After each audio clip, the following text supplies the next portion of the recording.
But in all aspects, Jetpack Joyride is still a game that's 10 years old and starting to show its age. Just as they released Fruit Ninja 2 last year to mark the 10th anniversary of the original game, Halfbrick has now released Jetpack Joyride 2 without issue in some regions.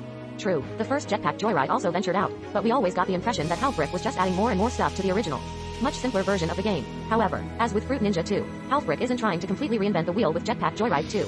And you can expect the same basic action-oriented, caveman gameplay, but they do introduce a number of new concepts into the basic gameplay that make the gameplay promising, some of which are highlighted in the trailer above. The last thing I want to say about Jetpack Joyride 2 is that the game's entire progression system is designed from the ground up for a modern free-to-play game.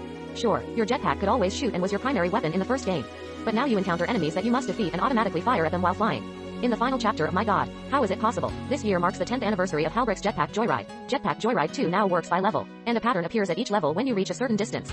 Anyway, Jetpack Joyride has gotten an incredible amount of new content, new features, special events, and more over the past decade. However, I think it's really fun the core mechanics that made the original Jetpack Joyride so great have been carried over to Jetpack Joyride 2. In the meantime, if you have an iTunes account in Australia, New Zealand or Canada, you can check out Jetpack Joyride 2 on iOS at this link here and on Android at this link here. And as you may have noticed, Jetpack Joyride 2 has a new graphic style. There's no world release date yet, but my guess is that Halfbrick is targeting the 10-year anniversary of the first game in September.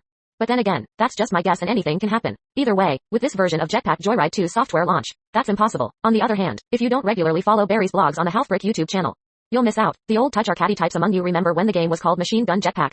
Those were the days.